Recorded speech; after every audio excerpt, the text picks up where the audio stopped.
You're listening to another great podcast in the MyMac Podcasting Network.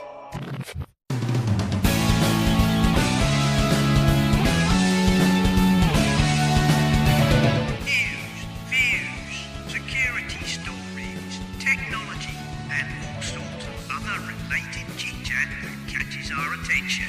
Welcome to the Essential Apple Podcast.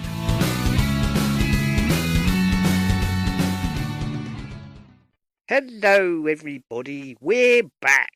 We're back from our summer holidays and ready to take on the technosphere for the rest of the year. So, I am joined by Nick Riley. Hello, Nick. Oh, hi, Simon. Nice to be back after our little break.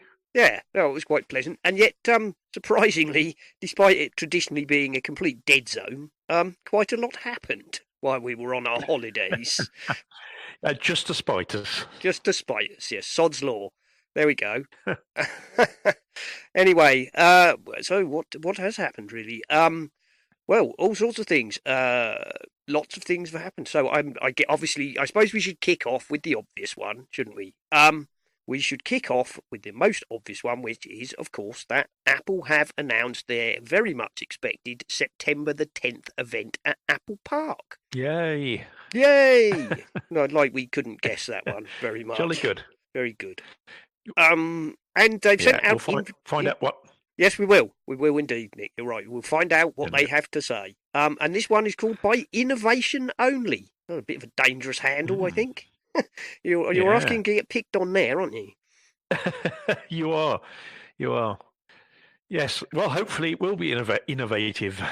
Well, we hope so. And yeah, that's an interesting title. And of course, everybody's gone wild over the fact that it's got a coloured apple on the invitation. Oh, yes, a little bit. Yeah, I haven't actually. I suppose I ought to click on the link and have a look at it. No, I haven't actually looked at it, but yes, I believe it's similar to the old apple. It is. Oh, yes. Very similar to the old one, except apparently the orange is missing. It's only. I think it's only got 5 colours, not 6. There's no orange. Oh, interesting. And it looks a little bit like the old Apple logo. Yes. Has the logo always looked like that? Maybe I'm just being unobservant. Has the apple always had a chunk out at the side of it? Oh yes. Yeah. Always had the bite even on the laptops and things. Do you know? It shows how observant I am because I've never really noticed it. I mean, I have seen it before, but I hadn't really noticed whether it was exactly the same on everything. So, yes, it's got some pictures below. Yeah. So, yes, it's green, blue, yellow, a sort of deep red, and then a kind of purpley mauve colour. No orange. Interestingly, of course, a lot of speculation that indicates possible colours for the new iPhones. Oh, it could be. Because the 10R came in the selection of colours, didn't it? It did. In fact, literally a couple of days ago, I decided that second-hand values of 10Rs were now within my price range. Oh, right. So I now have a 10R. And a nice red one. A nice red one. And what do you make of it? I like it very much. Of course, I've never experienced Face ID before. Well, so, no, nor had I before. That's quite a revelation. I was coming from a 7 Plus. So it's a little bit smaller than the 7 Plus physically, but the screen's bigger. Yeah. So yeah, I like it very much. It's a nice phone, and because no doubt whatever they do launch will be way outside what I'm prepared to pay. So well, quite possibly. So yes, I'm quite happy with my new 10R. Thank you very much. Well, yes, indeed, nothing wrong with that at all. Obviously, everybody's expecting them to bring out 3 new iPhones. Prospectively, 11, 11 Pro, and whatever the equivalent of the 10R is, the sort of in the middle one, which is the cheapest one. The cheapest one by price, but the middle one in size. Interestingly, yeah. Perhaps they could have baby, mommy, and daddy, or the iPhone baby.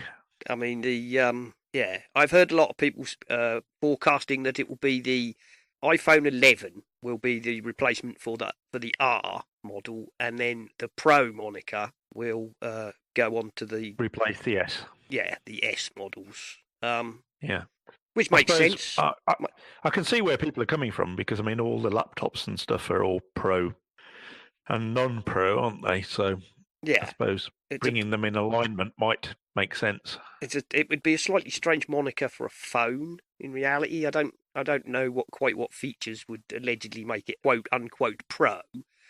But then again, Apple don't really use Pro to necessarily mean professional in that sense, do they? They just mean... No, I don't think they do. They just mean the top-end one. Yeah, premium. Perhaps I should just call it that, premium. iPhone premium. Yeah, maybe they should. Write them a note. iPhone Gold Star. Yeah, I don't know. I think the biggest question for me about this event is, will they do the iPads along with the iPhones, or are they going to move the iPads into an October event with possibly the Macs? Because they have in the past, haven't they? They've had 2 events around this time of the year. Yeah, I mean several years they've had basically a September event and then an October event, and then I'm just wondering, it would also be interesting to see whether they considered splitting the iPad line into, say, they have the iPad and iPad Air, is that right? And then the Pros? Is that how their lineup goes now? I think so. I'm wondering if they might try and position the iPad and the iPad Air as mobile devices and kind of align them with the phones, and perhaps position the iPad Pros as more in line with the desktops. Maybe. Especially as they're pushing with the iPad OS, a more desktop experience. Yeah, that's true.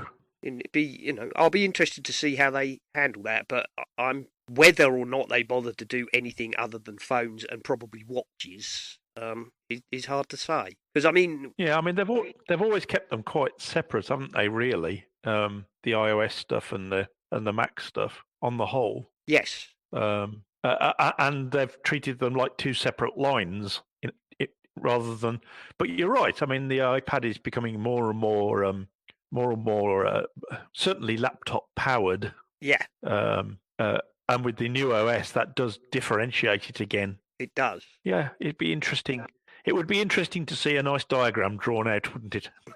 That, please, Apple. Yeah, where they're where it all fits and what their roadmap is. Yeah. Yes. Yeah. There's a lot of talk about a new, bigger MacBook, or a bigger screened MacBook, a lot of rumours flying around about a 16-inch laptop. Oh, yes, I'd heard that, yeah. Whether that would actually be a bigger laptop, or whether it would be, the 2 rumours seem to be that there's a 16-inch MacBook, and then another kind of sub-rumour is that actually they're going to put a 16-inch screen into what is currently the 15-inch MacBook by reducing... Oh, I see, just reduce the bezels. Yeah, because, if you look at your MacBook, there's a good half-inch bezel, I should think, all the way round. That would be a very Apple thing to do, of course. Yes, indeed. To retain the main, machine parts and simply get a bigger screen in the same format. I would think that would be quite popular, actually, because you get the benefits of a bigger screen area without the effort of making a bigger laptop. But I'm pretty sure we won't see. There's a lot of people, I think, hoping that that's going to get announced, but I can't really see that coming in the September event. No, maybe not. It depends on how much stuff they've actually got to get out, doesn't it, in one sitting? Yeah, but they normally seem to keep September pretty much for the phones and now the watch to some extent. So I was interested to hear Guy and Gaz talking about the slowdown in phones, phone purchases generally across the world. I must admit, it was one of those occasions when I actually was listening to it in the car and shouted at Guy because I didn't agree with him. He said something like, he said there were 2 reasons they thought they were falling off. One of them was price, and the other one was the fact that the innovation isn't as broad now. With these yearly updates, they're not actually having time to sort of do major changes, so they tend to be smaller changes. And those were the two things he came up with. And he said, but he didn't think the money actually sort of made it that much difference. and I shouted at him and said, "Of course it does." Yeah, of course it does. Of course it does. I mean, my first iPhone set me back £450. Well, exactly. Yeah, the £1,000 mark just sort of makes me cringe. Yeah, well, and still does. But I thought it was a valid point. They were both valid points, really. That we expect a lot.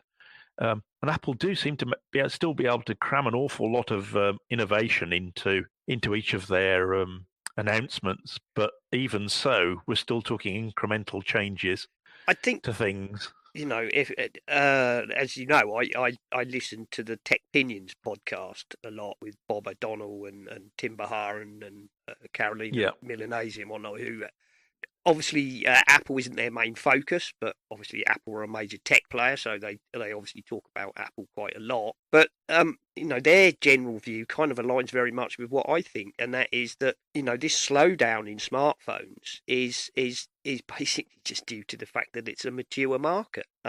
Yes, you cannot. Yeah, that's certainly part of it. Yeah, you cannot keep having massive changes because the technology is mature. And then they said you can look at the same thing if you look back at the PC or the laptop market. The first few years of laptops, the second generation of a laptop would increase the battery life by 100% and power processing power by 100% and so on. After a few years, you can't do that. No, that's right. It's the old change curve, isn't it? You eventually get to the far end of it, and things have slowed down a little. And also, of course, as things become mainstream, who's left to sell to?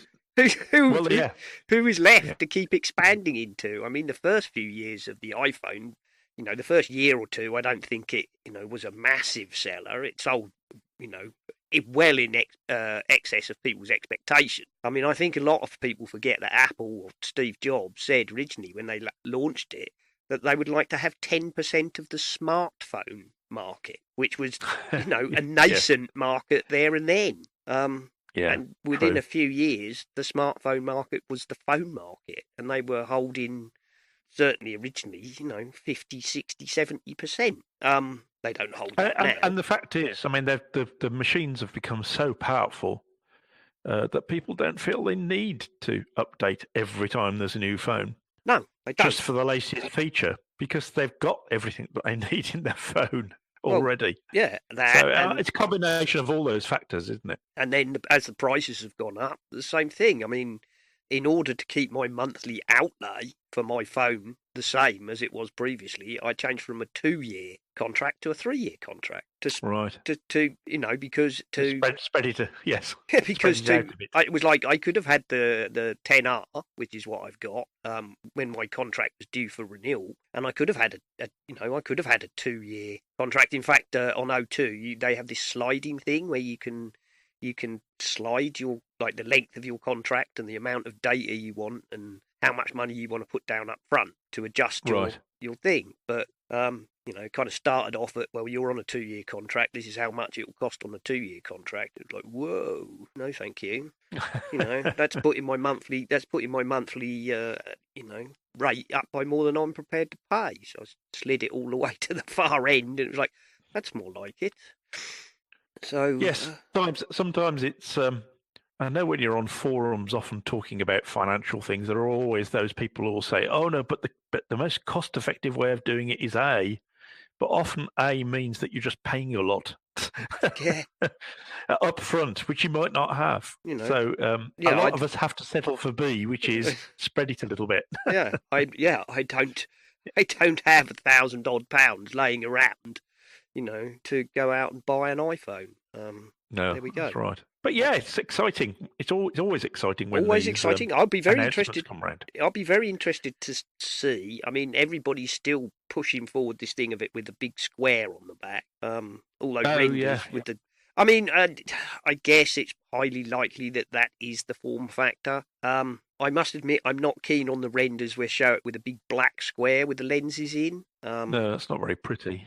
But I have seen other renders where people have said, well, why would Apple do that? Why would Apple not put a coloured glass piece in there? Maybe. In that square, and the renders I've seen like that, so that the bump is colour matched, and then you've got like 3 lenses within it. Personally, I think look much nicer. But of course, like all these things, we will wait and see what Tim and Co actually tell us in a week or so's time. What is it? The 10th, so 10 days, literally 10 days from now.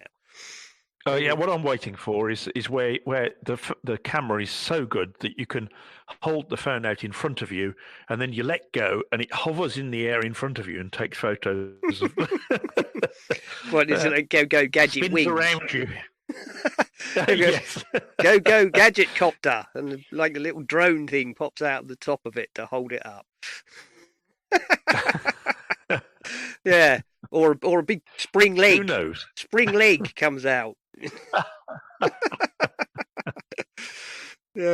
Telescopic tripod shoots out of the bottom to hold it up. Yeah.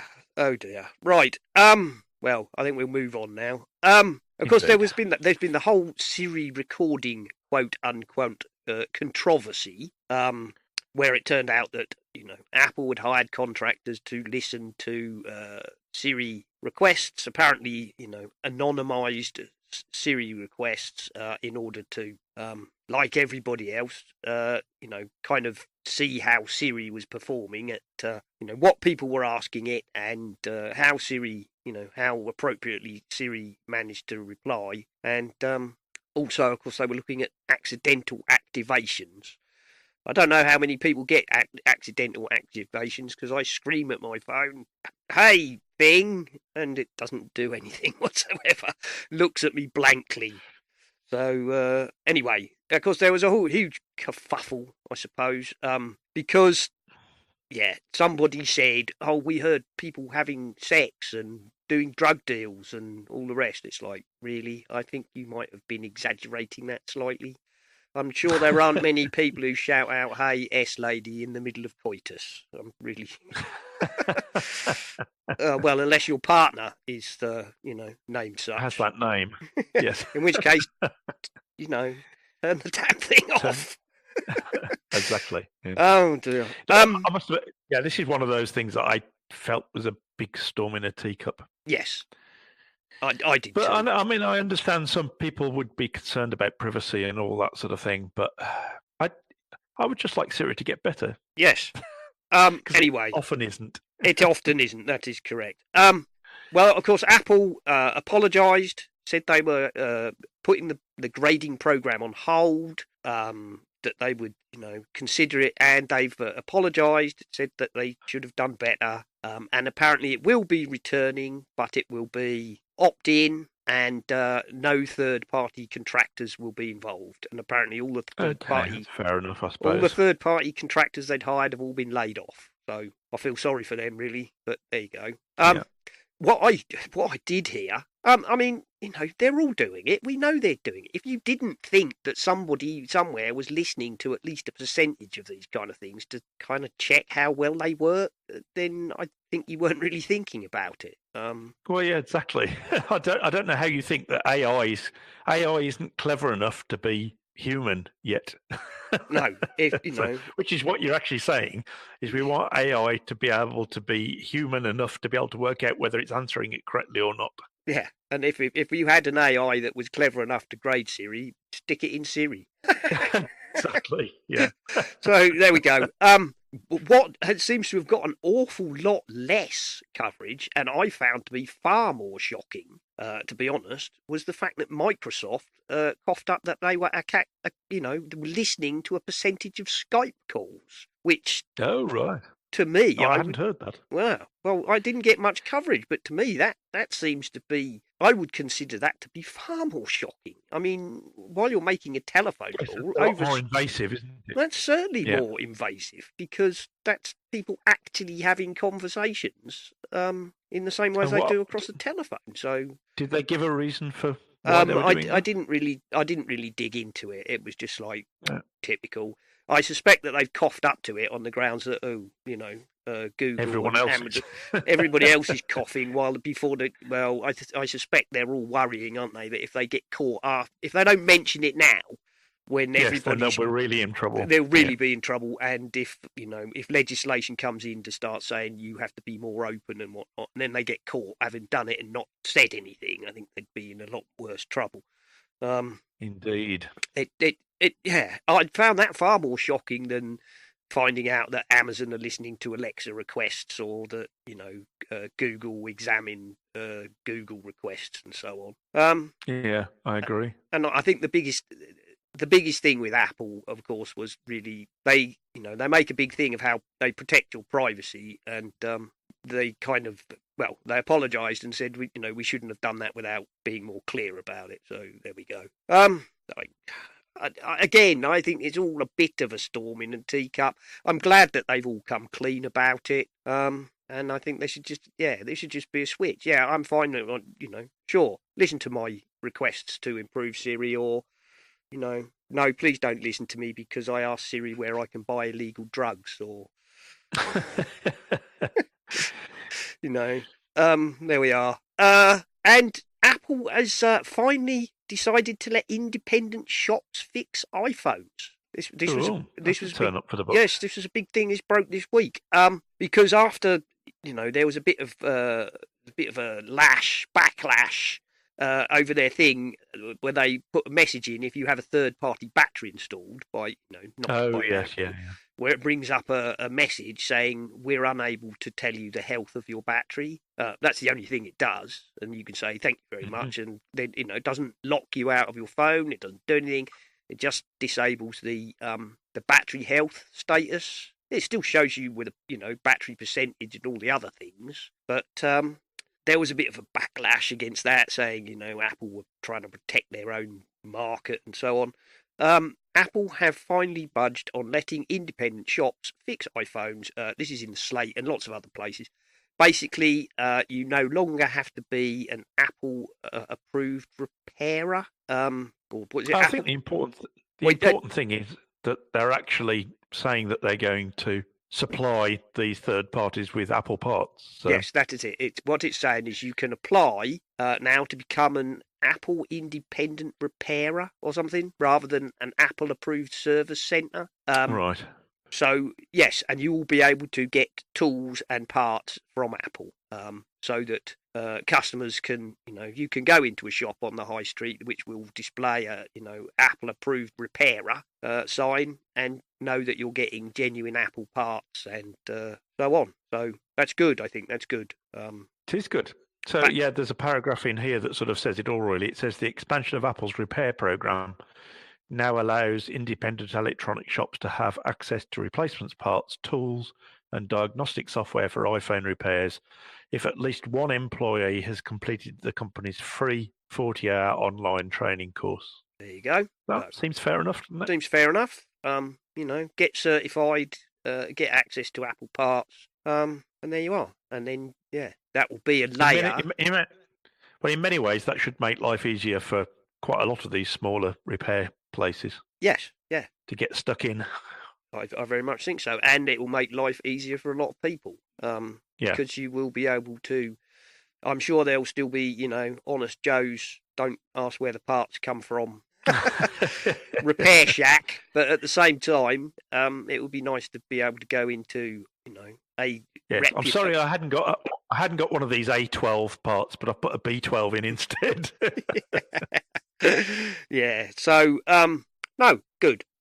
To some extent, about time. Apple have been very strange with the independent infrastructure for a long time. And they were very anti it for a long time. I don't know what. I suppose it's felt a little bit like they're sort of hugging all their stuff close to their chest, as it were, and it's all ours. Don't mess with it, Yeah, I kind of understand some of it. I understand the logic of keeping control of your supply chain, but at the same time, I think they're so big now. They're so big and they're so everywhere. Yeah.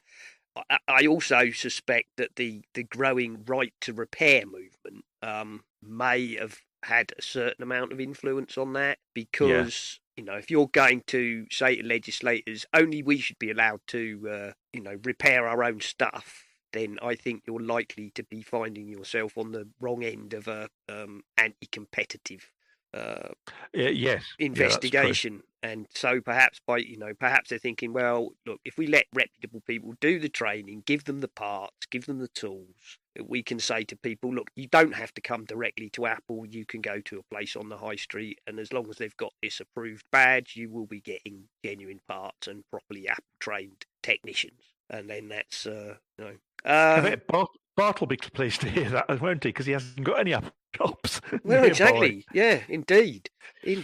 And actually, I can't remember. I might have been on Tech Pinions actually, where they were saying about they were talking about it, and they said, "Oh, the right to repair people want you to be able to do it yourself," which I kind of understand up to a point. But as one of them said on there, a guy I know who is very competent was changing the battery on a phone and damaged it, and the damn thing went up in flames. These things are not. They're not, and I think Carl. It's a little bit. It's a little bit like saying, "I want the right to repair my electric car," and I know it's high voltage, but yeah, I'm all right. Yeah, but I'm going to do it anyway. Yeah, because Carl Madden from the Back and Forth show. I don't think it was him. I think he was helping somebody else to change a battery in something. And they said that the damn thing went off. He said on his show about, I've never seen anything like it. It just went off like a bloody huge firework. And they ended up chucking it in a bucket of sand or something. It was, Yeah, you don't want to mess with lithium ion. It's really nasty stuff when it goes off. Really frightening if you see one go up. So there you go. So maybe this is somewhere between a SOP and a middle ground. There we go. Yes. Talking of Apple repairs, this is a new one on me, but Apple are saying that if you have a Series 2 or a Series 3 which suffers from a particular type of cracking which runs around the edge of the screen, they will probably replace it for free. Oh. I've not heard of that at all. No, well, this is in Digital Trends. And it says, Apple have instituted a screen replacement program for aluminium models of Series 2 and Series 3 to address specific cracking issues.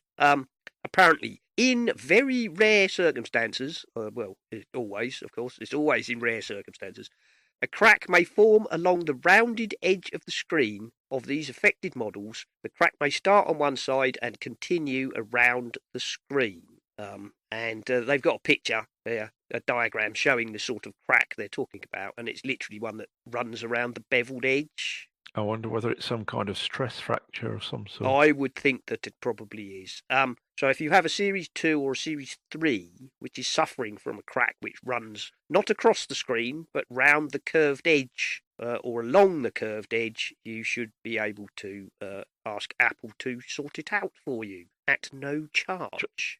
Jolly good. So there you go. At no charge is always good.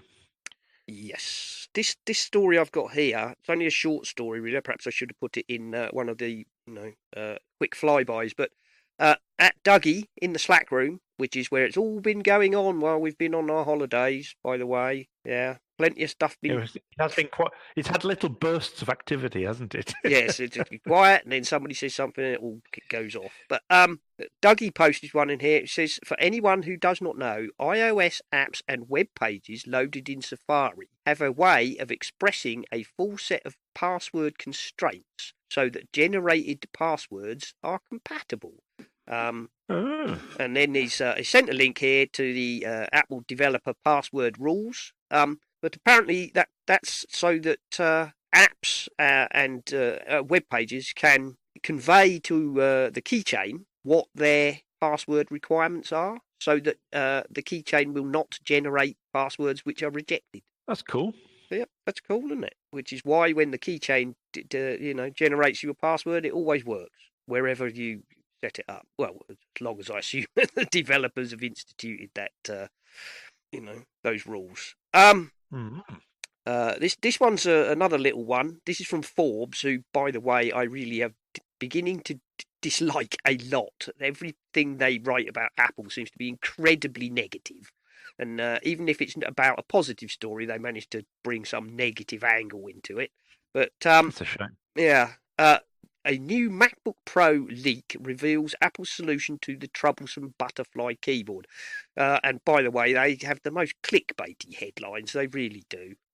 Because this story's not really about that at all. It's about a patent for an optical keyboard where rather than the key movement being registered by springs and a contact, as it is now, the movement of the key is measured with by light interruption. Oh, I see. So that as you press the key down, it breaks the light beam, and thus it knows that the key has been depressed. There you go. And the patent apparently talks about the fact that there is already illumination under the keyboard, and making use of that to drive this optical sensing. It is, of course, just a patent, so don't hold your breath. Yeah, it might be. It might end up being nothing. It might end up being all. nothing at all. It might. I mean, let's face it. We've seen patents for glass keyboards. We've seen patents for plastic keyboards which are flat but which can swell and contract to give the feeling of actual buttons and all sorts. So I'm not going to hold my breath on any of that. No. And then we've got some slightly less good news. Google's Project Zero team uncovers sustained hack on Apple iOS devices. Uh-oh. Yeah. Apple did have patched this, apparently, but it says Apple users were the subject of a sustained 0-day attack on devices lasting for at least 2 years. This says that the attack took the form of a piece of malware hidden in a seemingly genuine webcam page, which quietly installed itself when surfed to on the device. And this is pretty nasty. It says once installed on a device running iOS 10, this runs iOS 10 to 12 actually, the device becomes a clandestine spying device. It's pretty nasty. It's based on an incredibly complicated chain of exploits, apparently. Also, what I did find when I dug into this, in one of the more negative stories, it was like, and these fake websites installing this malware had thousands of hits per week. Let me just let that sink in. Thousands of hits per week. That's not a huge attack surface. No. It's not great. However, one of the articles I read on it ended up by saying, due to the incredibly complex chain of vulnerabilities that has to be exploited, and the fact that this was placed on specific websites and appeared to be targeting a specific demographic, that this was almost certainly a state-sponsored attack. Right. But it's now patched. As long as you're on 12.4.1. I believe it is patched in 12.4.1. Nobody, of course, seems to be letting out the name of the dubious sites. So, but any site that gets thousands of hits per week can't be very mainstream, because I'm sure most mainstream sites, are talking sometimes millions of hits per day. So it's not great. It's not the first one. It's a bit frustrating, isn't it, that this is what you get when you're one of the largest phone players out there, or device iOS device players out there. That you're constantly. It is a constant, and this idea that Apple have got caught out, it really isn't very helpful, is it? I mean, we all know that there's a whole army of hackers out there who are trying to crack into everything, and this sort of constant bickering between different companies over who gets hacked and who doesn't get hacked. I mean, we know that Apple, on the whole, do their very best to keep us safe. I was only admiring the Face ID on my iPhone XR, which I've just bought, and just wondering really at the sophistication of it, recognizing my face and And I know there were all these things about could you fool it with a photo, but you couldn't, and all that sort of stuff. I think Apple really tried their very hardest. But the fact is, there's so many people trying to hack the devices that at some point it will get hacked. Well, nothing, no system is perfect, as they say. No. Yeah. Props to Google on this, because this is not Google taking a pop at Apple. This is their zero-day team, Project Zero, they're called. And Yes. Google have set them up, and their job is to basically they're a kind of white hat hacker group supported by Google, and their point is they do attack anything and everything they can, and they search for stuff or other people exploiting any be it iOS, Mac OS, Chrome, anything. Their job is to hunt and report. So they weren't really taking a pop here. They had disclosed this information to Apple apparently, some time before they made it public. So I'd like to make sure. I also think it's partly, I appreciate that. I just think that it's just the way it's reported quite often is. Well, this is the thing. Look at Apple. Apple are so secure, but actually they're not. Yeah, but, it's a little bit disingenuous, really. Forbes, when they reported this, they had the most clickbaity anti-Apple headline you can imagine, which was like, Apple give 1.4 billion iOS users a reason to switch. It's like, really? Oh dear. Really? Forbes. Oh dear. We've got one here. This was BGR.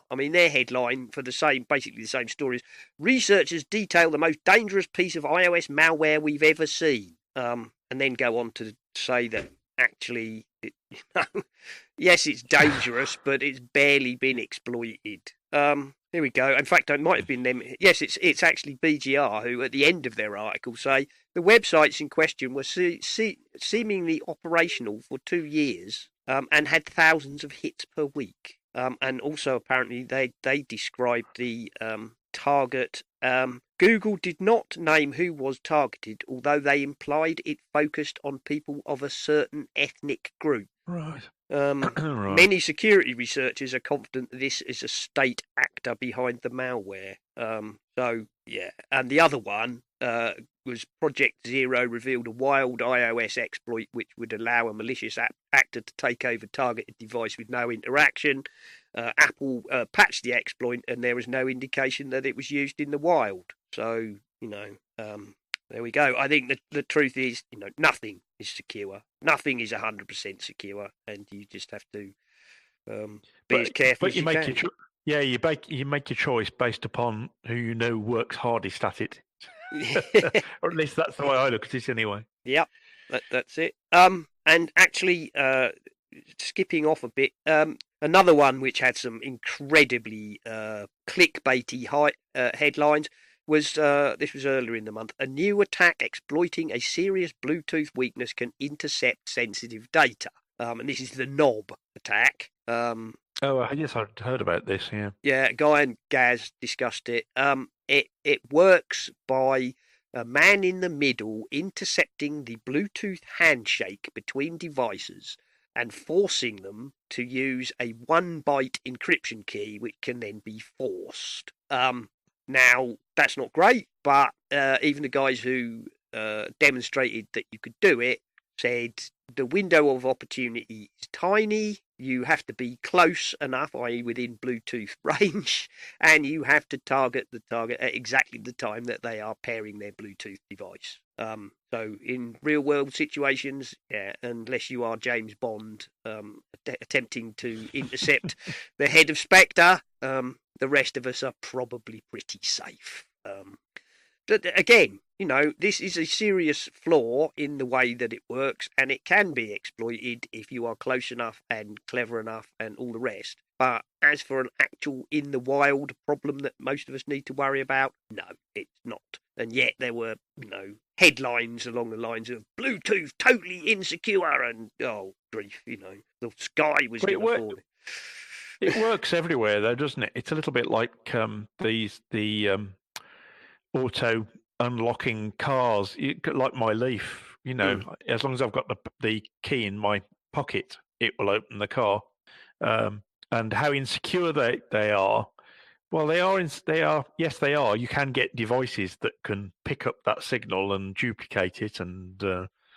But the fact is, if you're if there's someone suspicious hanging around your car, you've probably got more to worry about. But we often get to this point where we're talking, where we say, if they're sitting in your house, you've got more to worry about. You've got bigger problems, and Yes, I'm pretty sure, if you have the sort of car which has those kind of features, it tends to be one like mine, which is now keyless. Yes. Yeah, though I have no ignition key. The key fob goes in a slot in the dash, and without that key, the car will go nowhere. So actually, if somebody wants to steal my car, they're far more likely to hit me on the head and steal my car key, because robbers like the path of least resistance. Why go to some long, complicated, difficult way to break into my car only to find that they can't actually drive it away? And it's easy just to steal your keys. It'd be a lot easier to hit me on the head and take my car keys, or just threaten me and say, "Give us your car keys, governor, or we'll mess you up." It's like, well, take the car then. Yeah. Have it. You're welcome. Off you go. So there we go. So yes, that was reported this month. Like all such things, I'm sure the Bluetooth Alliance will do something about it in time. But as I say, even those who reported it said in real world situations, it's not something you should be worrying about. And then this is an oddity, of course. This is another Apple one. The iOS 13.1 beta broke cover. This is something Apple have never done before. If you're, very strange. If you're like me, and use the betas since public betas were available. How it normally works is you join the beta program, you get public beta 1, 2, which is usually dev beta 2, and so on. And then at the end, you will get the the official release, and your phone will say the official release is now available, and it updates, and then then a day or so later you'll get a thing, 13.1 beta is available to install. So I've never, and Apple have never done this, a beta for 13.1 or whatever 0.1 has never broken cover before the 0.0 has gone live to the public, to the mainstream. Lot of speculation about why. Some people saying that they've moved some features out of 13.0 because they don't think they'll be ready in time. A more interesting one is I've linked here from Medium, which is the theory that the beta split is down to Trump's threatened tariffs. And their theory is that they've basically shoved 13.0, as it was last issued as a beta, onto a load of iPhones, and put them on a ship out of China so that they can, beat the tariff. Whether that's true or not, we will have to see. Interesting theory, though. Interesting theory. I don't quite understand what. Why would they not just call it 13.0? Well, no. The theory in this relies on, if you take the beta as it stands at, I don't know, whatever it was, beta 6, and you call that 13.0, and you stick it on a load of phones, and you start shipping them out of China to get them to the States in order to beat the tariff, then you move the beta onto 13.1, and then by the time the phones arrive in shops, they have 13.0 on it, but pretty much the day you open the box, it will say an update to 13.1 is available. That is the logic of this theory, that they're doing it to get phones out of the factory because they have to have some software on them. So normally we wouldn't, I don't know. I still don't understand.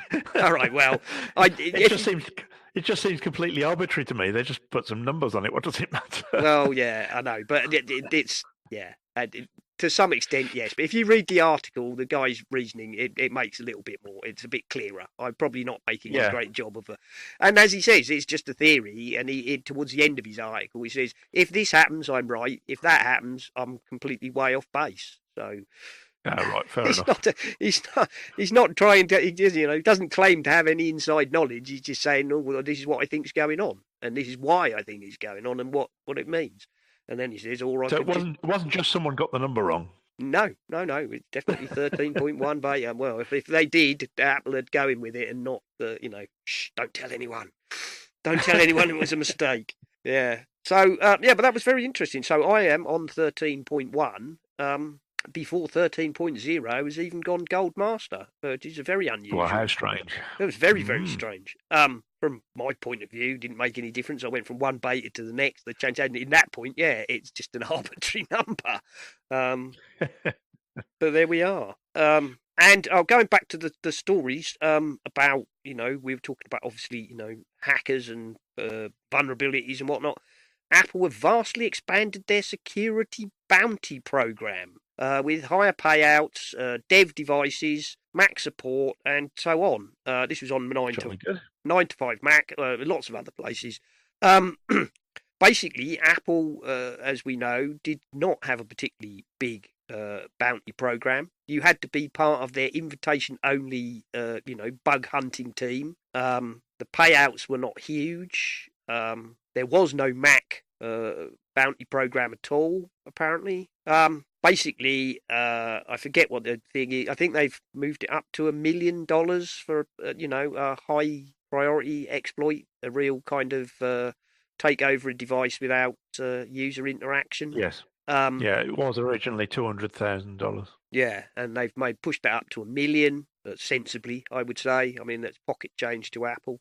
Yeah. If you want these people to send you the exploit so that you can patch it rather than selling it to dodgy Russian mafia, Chinese. Yes, you've got to make it worth their while. State actors or whatever, you've got to pay them because otherwise, not worth the effort, is it? You've got to be pretty ethical to turn down $2 million from some Chinese spy organisation versus 200 from Apple. There we are. So higher payouts, Mac support. So there's now a Mac bounty program, and certain. Have you seen? Sorry, going back to that article. I've just read some of the comments at the bottom. One of them's, "Don't trust Apple. At the end, they'll put you in jail." Yeah. Yes, that was very strange. It was a very strange. Very surreal. What have you been taking? I should lay off the hash pipe. Yeah. So there we go. And apparently, yes, they are sending specific dev devices to certain security researchers, quite good, isn't it? Which are basically pre-jailbroken iPhones, which allow the developers to get at parts of the system normal persons are not allowed to see. Cannot reach. It sounds like toothpaste. Yep. Yes. Yeah. Reaches the parts other beers cannot reach, or whatever. Oh, it's beers, isn't it? So not toothpaste. Yeah. Well, something. I don't know. It's something or other. Yeah. There we are. Right. We've only got a couple more little stories, and then we'll wrap it up, Nick. Especially as you and I will be appearing again later on Bart's Let's Talk Apple. Indeed. Which will no doubt actually be out before this, because Bart just, does a quick edit and puts it out, whereas I faff about for ages and do show art and all sorts of other tomfoolery. There we are. So I expect these will be out probably tomorrow morning, and this show will probably come out Tuesday or Wednesday. There we are. Yeah. You did say that you'd tried to avoid the same stories. So yes, I did. Hopefully, we'll both be worth listening to. Yeah. Obviously, Bart's show takes a deep overlook of the month. I've just picked out a few things that caught my attention. Bart goes into much more depth, doesn't he? When we're on Bart's show, he digs out all the notable numbers and hiring and firing and all sorts of other things. Technology-wise, this was a couple of weeks ago, I think. Affinity 1.7.2 updates were available. If you're an Affinity user, you've probably installed them all already. With new fixes, new updates, new features, new stuff. They're not sitting on their laurels there. Jolly good. And Ashley Hewson from Serif, who's been on the show before. I have enticed him to come on the 15th of September and to talk to us all about, obviously, where Affinity is, what's in the new updates, where they're going, and all that sort of thing. So you don't want to miss that one. Oh, that sounds like fun. That will be look forward to interesting. that. And next week, we've got Mike Bombic of Carbon Copy Cloner, who's going to come and talk to us about, to a large extent, he's going to come and talk about Catalina and the changes in the APFS, which is quite interesting, actually. And no doubt, sounds good too. Yeah, and no doubt he will tell us all about, the new version of Carbon Copy Cloner and how it will keep you safe even under the new Catalina disk regime, which involves... Yes, back up, people, back up. Back up. Well, yes, he's had to build a complete, kind of new way of doing Carbon Copy Cloner because he'll explain it all in much more depth, but basically Catalina splits your SSD into a readable, read-only section for your OS, and then a read-write section for all the other stuff, and bridges it by firm links, and it's all very clever. And it appears to you as if it's just one disk. It's a sort of soft RAID tomfoolery. All very clever, and he's going to explain that to us next week. What else have we got? Great.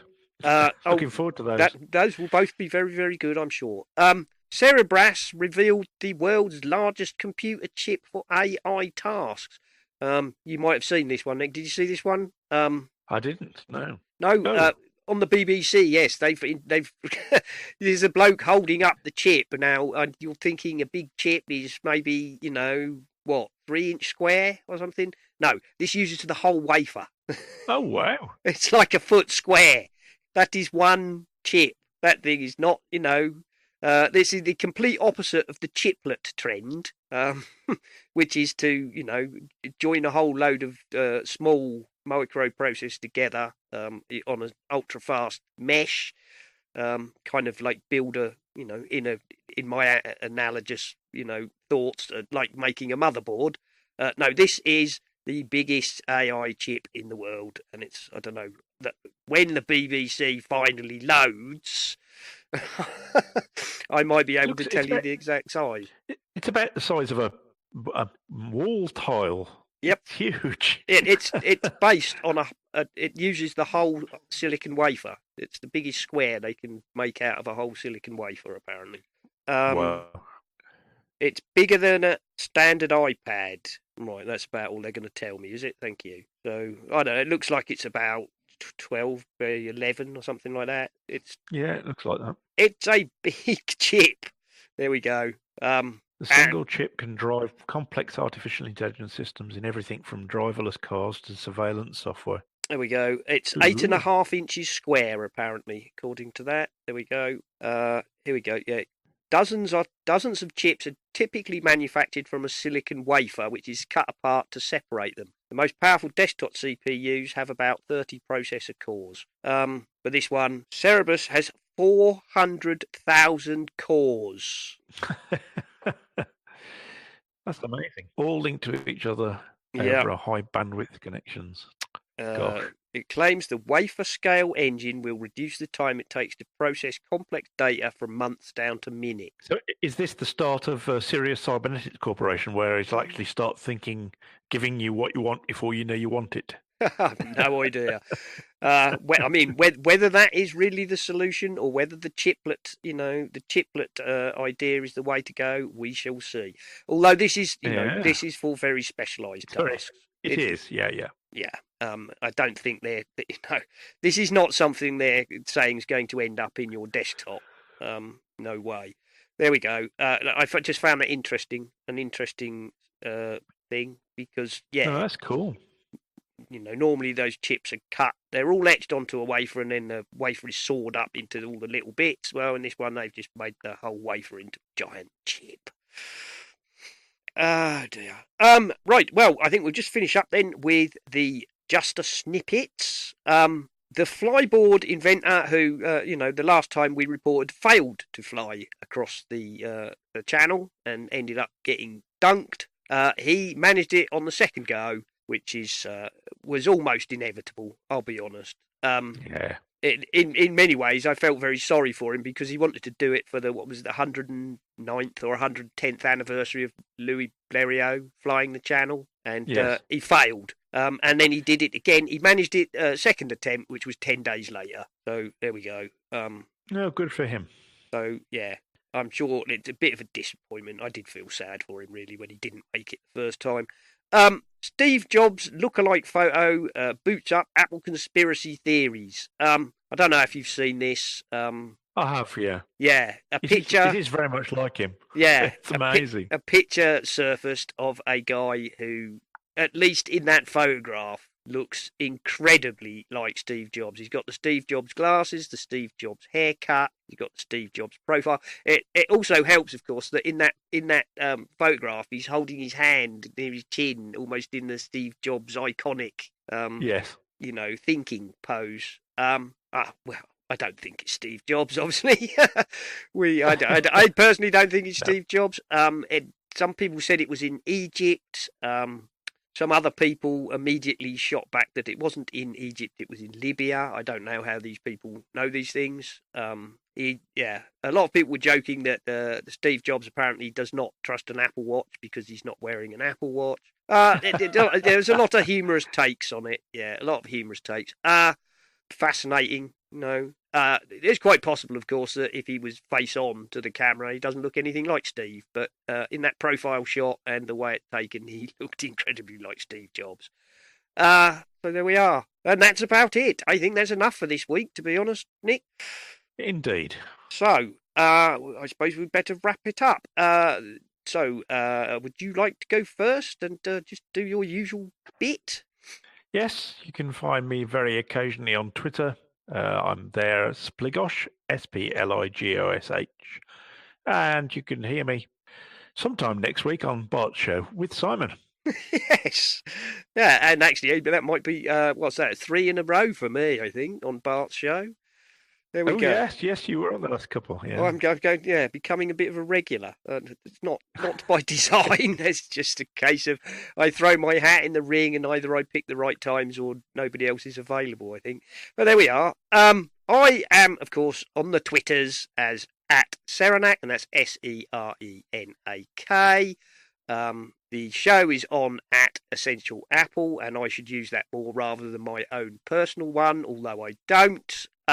You can find us in the Slack room by following the link in the show notes if you'd like to join. Don't forget that Slacker Mac Jim started a family-friendly Flickr group for people to share photographs. And the link is in the show notes if you would like to get an invitation to that. The site is, of course, essentialapple.com. And I think that's probably about it. You can support the show on Patreon. You can support the show via the Pinecast Tips jar. And you can use our Amazon affiliate link if you wish to buy something, which will cost you nothing, but we get a few pennies out of it. Other than that, I think that's probably about it. So until next week, when I will be back with Mike Bombic and perhaps with Nick too. See you later. Goodbye, everybody. Bye-bye. Nemo's hardware store is delighted to be back in action after such a long vacation. I was on holiday myself, using Google Maps and paper maps to navigate. And one thing I learned is that Google Maps is really good, but if you've got a paper map and you get lost, it will really help. I was driving yesterday from near San Francisco up to Sacramento Airport where we were flying home. And the Google map dropped the navigation, and we spent 15 minutes driving around irrigation ditches and apricot fields and other weird agricultural stuff in north central western California, wherever the heck it was. But I'm glad to have both Google Maps and paper maps. We use charging plugs and charging cables, so I'm really delighted to be able to charge my wife's stuff and my stuff using Apple and third-party plugs and cables. So I always have more of those charging plugs and cables than you think you need, because you need to loan one to somebody at some point on the trip, or you don't want to deprive yourself of being charged. And also have a battery charger, a USB external storage battery with or without lightning tip. that you can use to charge up your devices when you're away from AC or mains power. Make sure the headphones or earbuds, whatever it is you're using, are comfortable. Always make sure they're comfortable, whether they're on-ear, over-ear, in-ear, whatever, true wireless, AirPods, whatever. Make sure they are comfortable for different temperatures and different durations of listening. Download a bunch of shows and movies from Netflix, Amazon Prime, wherever you watch your shows and movies. Download them to your devices, especially to your iPad. The iPad is a great portable cinema, portable TV, and then what I use is an HDMI cable and an Apple Lightning to HDMI adapter to watch them on the TV wherever I happen to be staying. You'll be taking a lot of photographs. Delete the bad pictures immediately. If you have to think about it, get rid of it. The fewer good pictures you have, the happier you'll be days, weeks, months, and years after your trip. And learn how to do a shared photo stream. That's still the best way, and few people know about it. A shared photo stream. Look it up so you can share your pictures with people who have Apple devices and also create a custom website with captions for your shared photo stream.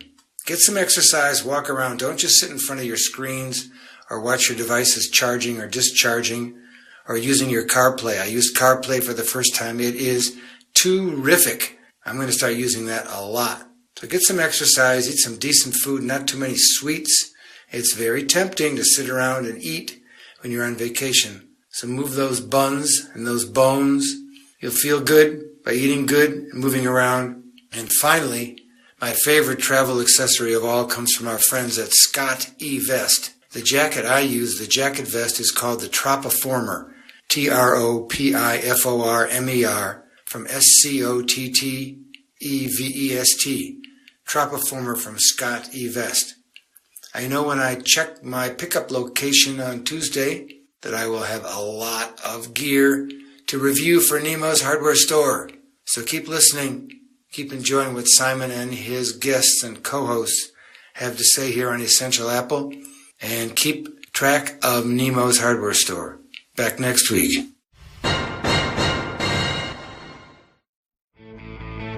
You've been listening to the Essential Apple podcast, and I'd like to say if you enjoy the show and would like to support us, feel free to go over to the website essentialapple.com and you will find links to both Patreon and the Pinecast Tips Jar, where you can make a donation towards the costs of the show, or even if you're really keen, you could set up a recurring payment.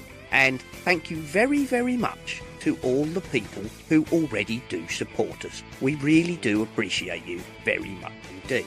This show is, of course, part of the My Mac podcasting network, where you can find a variety of other shows like the My Mac podcast with Guy and Gaz, the G-Men, Tech Fan with Tim and David, the Nintendo Club podcast, the geekiest show ever, the Three Geeky Ladies, Bart Bouchotte and his wonderful Let's Talk Apple, and possibly some more that I've forgotten. So why not go over to mymac.com, take a look at the available podcasts, and take a listen. Hey, podcast fans. If you like listening to tech podcasts, check out the Three Geeky Ladies. Elisa, Suze, and Vicky provide a female perspective on Apple and other tech products. You can find the podcast on iTunes and their website, www.3geekyladies.com, with the number 3 spelled out. Happy listening.